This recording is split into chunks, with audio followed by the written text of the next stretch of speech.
을 통해서 이 시간에는 힘있는 사람들이라는 말씀으로 잠시 은혜를 받기를 원합니다. 우리가 히브리서 11장은 믿음장이라고 말을 하고 있습니다.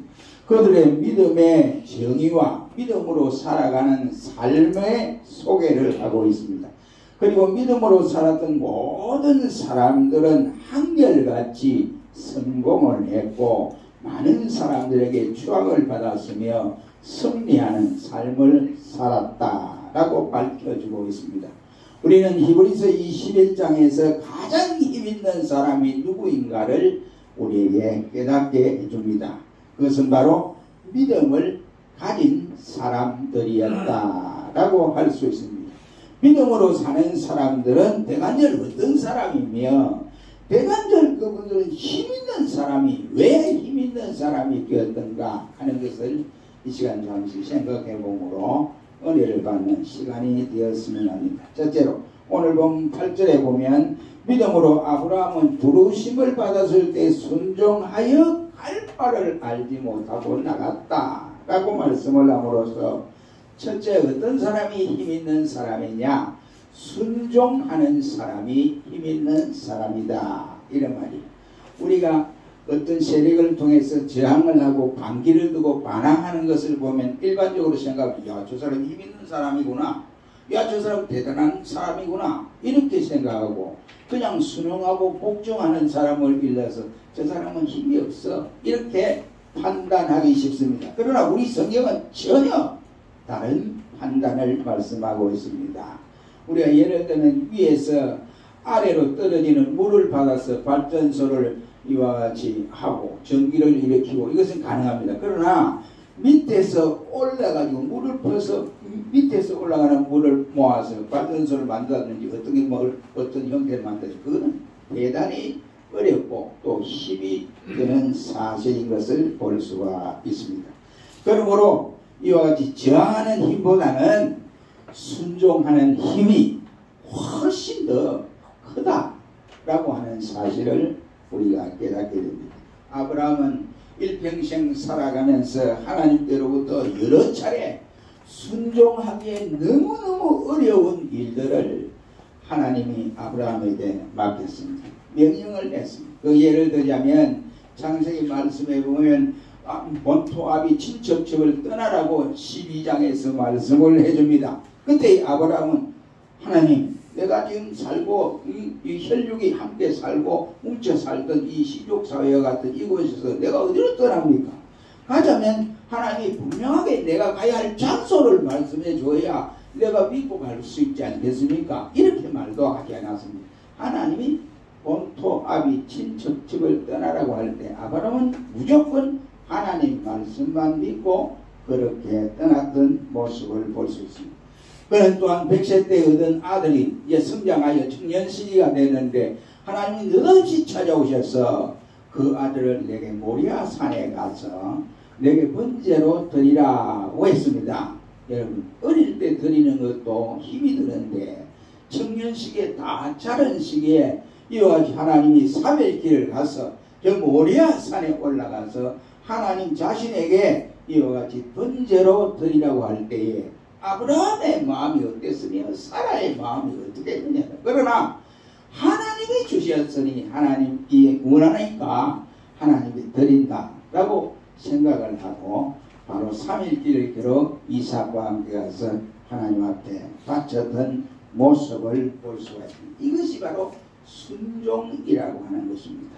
그러나 중요한 것은 그 순종에 대한 결과를 우리가 내다보면 알 수가 있습니다. 그의 순종은 가나안 땅의 지주가 되게 했을 뿐만 아니라 바다의 모래같이 저 하늘의 별과 같은 수많은 자손을 주겠다고 하나님이 약속해 주었고 또 그러한 축복을 받게 되었습니다. 순종이 쉬운 것이라면 누구든지 다 순종하죠. 순종 안 할 사람이 누가 있겠습니까? 그러나 순종이 말처럼 그렇게 쉬운 것은 아니다 이 말입니다. 그러므로 우리는 할 수가 있다면 그 결과는 이 순종이 얼마나 화려하고 복된 것인가 하는 것을 알 수가 있습니다. 우리 성경에 나오는 모든 사람들은 크게 두 종류로 구분할 수가 있는데 그 중에 하나는 순종하고 살아간 사람들이 있고 불순종하고 살아가서 하나님 앞에 저주를 받은 사람들이 없지 않아 있습니다.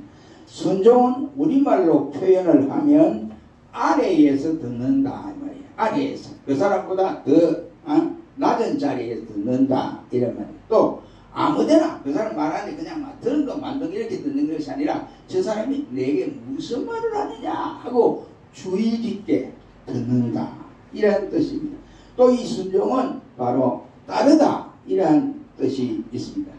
낮은 자리에서 주의 깊게 듣는 것, 조건 없이 따르는 것이 바로 순종이다 이런 말입니다. 그러나 대충 듣거나 이와 같이 내가 들었는데 그 말이 무슨 말인지 알지 못하거나 잊어버리거나 또 그 사람이 말을 하는데 말을 듣지 않는다거나 이러한 것은 절대적으로 순종이라고 말을 할 수가 없습니다. 그리고 순종은 행동이 뒤따라야 됩니다. 말로만 그렇게 해서는 절대로 순종이 될 수가 없습니다.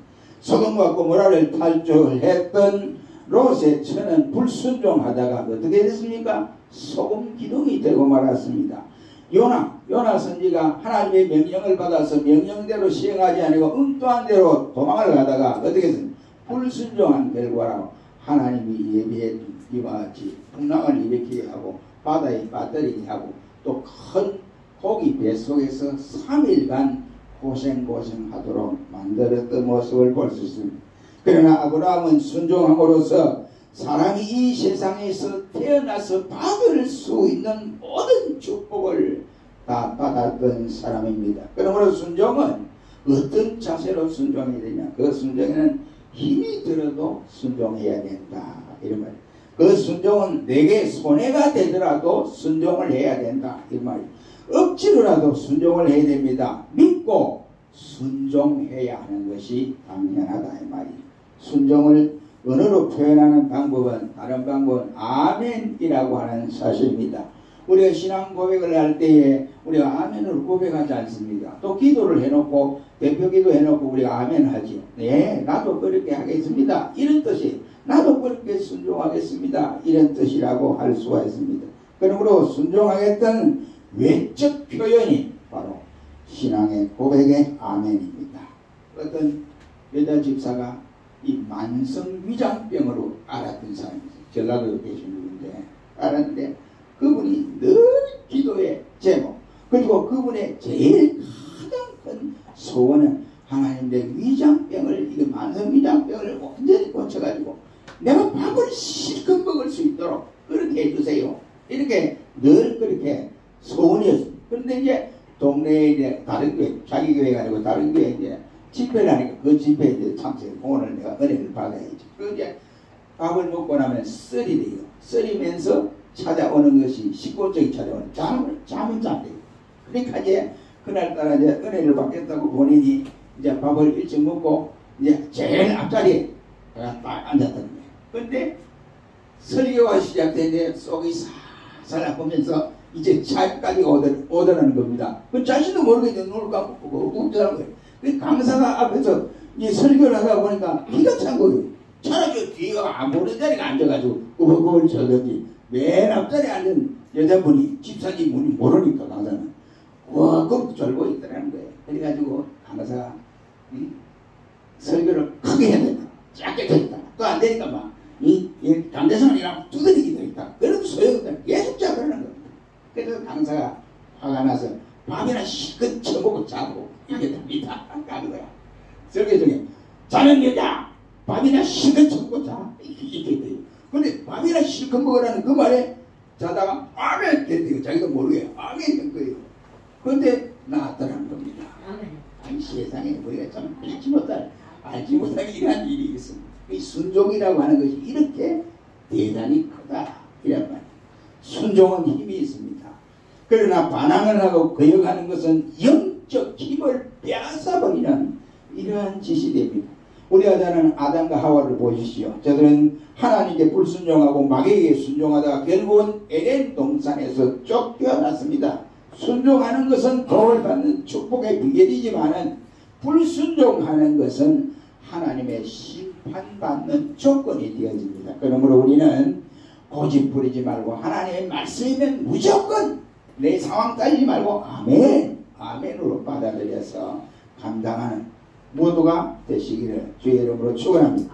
두 번째는 가장 힘이 있는 사람이 어떤 사람이냐. 오늘 보면 25절로 26절 말씀에 보면 소망을 가슴에 품고 있는 사람이다. 이래서 25절로 26절에 모세가 하나님의 백성과 함께 고난받는 것을 더 좋아하게 된 것은 상 주시는 이심을 분명히 보았다 라고 말씀을 하고 있습니다. 하나님의 상 주시는 이심을 보았더라고 모세는 고백하고 있습니다.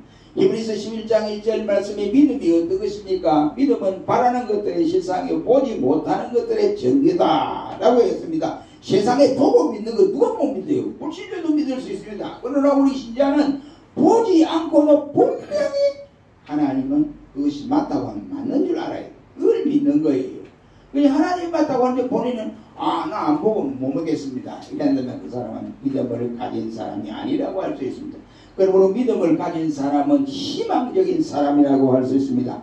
오늘을 살면서 내일을 내다보고 현실을 살면서 미래를 보고 순간을 보면서 영원을 볼 줄 아는 사람, 이런 사람이 바로 소망의 사람, 믿음을 가진 사람. 11절 말씀에 아브라함의 아내 사레는 단산했다. 아이를 못 얻는다고 했습니다. 그러나 사라의 입장에서 믿음으로 잉태하는 힘을 얻었다. 그래서 이삭을 낳게 되었습니다. 소망을 가진 사람들에게는 사건마다 좋은 일들이 벌어지게 됩니다. 그러므로 우리는 소망을 가지되, 소망을 가진 사람은 어떻게 하느냐? 고난도 두려워하지 않습니다. 23절에 보면 임금의 명령도 무서워 아니했다. 그 당시에 임금의 명령들이 얼마나 대단했습니까? 대단하지요. 그 명령 한마디에 사람이 죽고 사는 이런 게 달려있습니다. 그래도 그걸 내지 않았다. 왜? 하나님보다 저건 아무것도 아니다. 이렇게 생각해요. 그 다음 25절에는 고난받기를 더 좋아했다 했습니다. 26절에는 그리스도를 위하여 받는 능력을 애국의 모든 보화보다도 더 큰 재물로 모세는 알았다 했습니다. 33절 이하에도 보면 믿음으로 나라를 이기기도 했고 사자들의 입을 막기도 했고 불의의 세계를 멸하기도 했고 칼날을 피하기도 했고 강하게 되었고 전쟁에도 이겼다라고 했습니다. 그 다음에 38절에 이런 사람들은 세상이 감당지 못했더라고 했습니다. 그토록 강하고 끈질기고 센 힘의 근거가 어디에 있느냐? 가슴에 소망이 있는 자와 소망이 없는 자, 이렇게 다르다 이런 말. 소망이 있다면 참을 수도 있고 고난에 겁나지도 아니합니다. 이화여대학교 그 교수인 사회학과 교수인 이동원 교수와 이현희 교수가 논문을 발표한 걸 보니까 이런 말이 있어요. 서울 시내 22개 교 가운데에 이와 같이 구로구가 제일 약한 곳이에요. 구로구가 못 사는 동네라고 그럽니다. 그런데 그 동네 하루에 이와 같이 모두 폭력 사건 이런 사건들이 9건 이상 돼서 1년을 계산하니까 3,343건이 일어나더라는 겁니다. 그런데 그분들은 말하기를 중요한 것은 장기 거주자가 거기에 많으면 그런 일이 없을 텐데 전부 장기 거주자가 아니고 여기 조금 왔다 보면 떠나버리고 이러고 또 그 지역이 못 사니까 또 이혼도 하고 이혼율이 많고 이러니까 사건 발생이 많더라고 말을 합니다. 범죄율이 높더라는 겁니다. 그 사람들에게 소망이 있다면 그렇게 하겠어요? 소망이 없으니 그런 거 아니에요. 소망이 없으면 삶의 안정이 일어나지가 않습니다. 내일이 없다고 생각하기 때문에 못할 일이 없는 거예요. 그러니까 내일이 없으니까 뭐 저희들이 뭐 두려워할 것 있습니까? 그러니까 은까지 다 하고 뭐 이렇게 제가 하고 싶은 대로 다 하는 거예요. 그러나 소망이 있고 믿음이 있는 사람들은 참고 견뎌 나갈 수 있는 힘이 일어나게 된다. 우리 성경에 보면 사도 바울도 그가 소망을 가지기 때문에 그리스도께서 우리를 위하시면 사람이 우리를 어떻게 하겠느냐라고 했습니다. 그러면서 환난이나 핍박이나 아니면은 기근이나 칼의 죽음도 그리스도의 사랑에서 누가 끊을 수가 있겠느냐라고 말을 합니다. 그러면 소망이 있는 사람은 앞으로의 될 일을 믿게 되어집니다. 희망이나 소망은 오늘의 사건은 아닙니다. 장차 우리에게 다가올 이 미래적인 사건이기 때문에 그것을 바라보고 기대한다 이런 말. 그렇기 때문에 믿음이 없다면 소망을 갖는 것도 어렵고 소망의 성취를 기대하는 것도 어렵게 된 것입니다.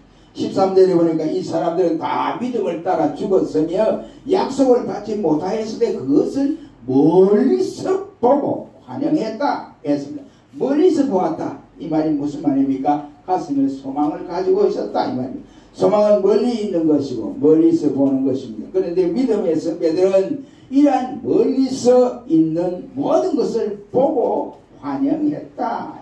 환영했다는 말은 믿고 받아들였다 이라면 우리 가운데 천국을 본 사람은 아무도 없습니다. 천국을 가끔 갔다 왔다고 이렇게 간증을 하는 분들이 간혹 있습니다. 그러나 그것은 개인적인 신앙의 체험이지 우리 모두의 신앙의 체험이 아니라고 생각합니다. 그러므로 이 간증한 사람들도 가운데 보면은 뭐 지켜나가는 사람도 있지만 그렇지 못하고 그만 간증은 잘했다 얼마 가지 안에서 보면 낙심하고 뭐 그만 제자리로 돌아오는 사람들이 얼마나 많습니까? 그리고 또 거짓으로 드러나는 간증들도 얼마나 많습니까? 우리는 천국을 갔다 왔기 때문에 믿는 것이 아닙니다. 우리 모두는 천국을 내 눈으로 보았기 때문에 믿는 것이 아니라고요. 멀리서 보고 환영했던 믿음의 눈으로 우리의 조상들이 걸어갔던 믿음의 조상들이 걸어갔던 그 바탕으로 우리는 믿고 있다는 성경의 말씀을 하니까 그대로 믿고 따르는 것이 눈으로 보고 만져보고 확인하고 이렇게 해서 믿는 것이 아니다. 그렇다고 하면 우리의 가슴에는 소망이 있는 사람만이 앞을 내다볼 수 있다. 이러면 한때 이탈리아의 성당 앞에 세워진 마리아상에서 두 눈에서 피눈물이 난다. 그래가지고 세계를 떠들썩하게 한 일이 있습니다. 그래가지고 막 한 말이 이제 만세가 됐다. 이제 예수님이 재림한다. 그리고 3차 대전이 일어났다. 이래가지고 막 온갖 소리가 난무했습니다. 그때의 바티칸 성당에서는 그 원인이 무엇인가를 우리가 조사해보자. 이렇게 해서 조사팀도 불러나가게 됐습니다. 문제는 예수님의 석고상에서 마리아의 석고상에서 피눈물이 뚝뚝 떨어지는 이것을 보고 야 이상하다. 그럴 필요가 하나도 없어요. 그 이상적인 믿음을 좀 이상한 믿음을 가진 사람들이라고 할 수 있습니다. 하나님은 석고상에서 두 눈에서 눈물이 피눈물이 뚝뚝 떨어지도록 그렇게 만드는 것이 아닙니다. 만약 그렇게 했다면 우리 성경이 필요 없는 거예요. 그러니까 우리는 성경을 믿고 나가야 성경은 아니고 다른 이상한 것을 믿고 나가는 거. 그거 좀 이상한 믿음을 가진 사람들이다. 이런 거. 눈에 보이는 것을 숭배하고 높이는 것은 그 자체가 잘못된 것이고 우상을 숭배하는 것입니다. 요한복음 20장 29절 말씀에 예수님은 도마에게 네가 나를 본고로 믿느냐 만져보고 믿느냐 보지 않고 믿는 사람들은 복되도다 라고 말씀을 했습니다. 믿음은 소망을 갖게 합니다.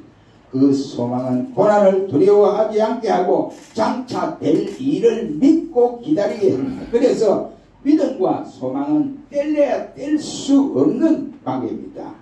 소망을 가져야 화합불면이 될 수가 있다. 이런 말 우리 모두 가슴에 이러한 소망을 가지시기를 축원합니다. 세 번째는 35절에 보니까 여자들은 자기의 죽은 자를 부활로 받기도 하며 어떤 이들은 더 좋은 부활을 얻고자 하여 악행을 받되 구차히 면하지 아니했다 했습니다. 부활을 믿는 사람들이 힘 있는 사람입니다. 36절에는 또 어떤 이들은 기름과 채찍질 뿐만 아니라 결박과 옥에 갇히는 시험도 받았고 37절에는 돌로 치는 것과 톱으로 캐는 것과 시험과 칼에 죽는 것을 당하고 양과 염소의 가죽을 뒤집어 쓰고 유리하기도 했고 또 궁핍과 환난과 학대를 받았고 38절에는 저희가 강야와 산중과 아멜과 토굴에 유리했다 라고 했습니다. 이러한 모든 것은 고통받는 일이지요. 투옥이 되고 매를 맞고 쫓겨다니고 이러한 것들은 모두가 앞서간 순교하는 사람들의 이름이 오늘 본문에 열거되고 있습니다. 그들이 그토록 두렵고 힘들고 고통과 죽음 속에서도 믿음을 지킬 수 있었던 것은 부활을 확신했기 때문에 그랬습니다. 나는 지금 고통받아 죽어도 저들에게 괴로움을 당해 죽어도 린치를 당해 죽어도 나는 부활할 수 있다. 부활한다. 이것을 믿었기 때문에 저들은 두려워하지도 않았습니다. 우리 교회 들어오는데 보면 옆에 보면 식당 옆에 느티나무, 버드나무가 큰 거 있습니다. 버드나무 그게 있는데 겨울철에 보는 거 양상하지요. 볼 때 우리 생각에는 저 나무 죽었다 생각하지 않습니다. 꼭 봄이 되면 잎이 나고 꽃이 필 것이다 라고 생각합니다. 그래서 뿌리에서 생명력을 가지기 때문에 분명코 저 나무는 살아있다. 그래서 봄에서 꽃이 필 것이다 라고 생각을 가지게 됩니다. 그런데 우리 그리스도인들 가운데도 예수님의 생명을 믿는다고 하면서 예수님의 부활을 믿지 못하는 사람이 있습니다. 그러면서 예수님 또한 부활을 믿는다고 하면서 걱정하고 온갖 이와 같이 의심하고 절망하는 사람들이 없지 않아 있습니다. 그러나 히브리서 11장에 등장하는 모든 믿음의 선배들은 부활을 믿기 때문에 온갖 환난과 질병과 고통 속에서도 시련과 죽음 속에서도 이길 수가 있었다 라고 말씀을 합니다. 예수님의 부활을 믿으면 어떻게 됩니까? 죽어도 다시 산다 라고 말씀을 합니다. 요한복음 11장 25절로 26절에 예수님께서 나는 부활이요 생명이니 나를 믿는 자는 살아서 나를 믿는 자는 나를 믿는 자는 영원히 죽지 아니하리라고 말씀을 하신 일이 있습니다. 부활하신 예수님을 믿으면 나도 살고 그리고 죽어도 다시 삽니다. 그리고 이 부활을 믿으면 교회가 되살아나게 되어 있습니다. 예루살렘에 제자들이 예수님 돌아가시고 나서 뿔뿔 흩어져 있지 않습니까? 그들이 이제 예수님의 이와 같은 사실을 생각하고 부활을 믿고 나서 저들이 예루살렘을 다시 와서 환난과 고통과 이와 같은 어려움을 다 경험을 하고 어느 곳이든지 가더라도 저들이 겁을 내거나 도망가거나 그러지 않았습니다. 교회가 다시 새롭게 태어나는 일들이 일어났습니다. 부활을 믿으면요 교회가 성장합니다. 그리고 우리 가정도 다시 되살아나 생명력이 있습니다. 부활은 곧 소망이기 때문에 활력이 넘치게 됩니다. 그리고 부활은 민족 공동체가 살아나게 됩니다. 에스겔 37장에 보면 뼈들이 살아 이와 같이 온 뼈들이 살아 힘줄이 돋고 이렇게 해서 한 군대가 되었다라고 했습니다. 이게 이스라엘 공동체의 부활을 나타내주는 말입니다. 예수님의 부활의 복음이 이 민족을 점령하고 있을 때 이 민족의 도덕성과 정신이 되살아나고 우리 신앙 운동이 회복되어질 수가 있습니다. 마른 뼈 같고 무덤 같은 이 민족의 영혼이 예수님의 부활로 거듭나야 하지 않겠습니까? 부활신앙은 나와 가정과 교회 그리고 민족을 힘있게 만들고 새롭게 만들어줄 수 있습니다. 그리고 우리 신자들이 이 부활의 신앙에 확신을 가져야 내게 다가오는 어려움도 다 타개해 나갈 수가 있습니다. 우리 모두 부활의 신앙을 갖기를 소원합니다. 사랑하는 성도 여러분, 이 세상에서 어떤 사람이 파워풀 맨입니까?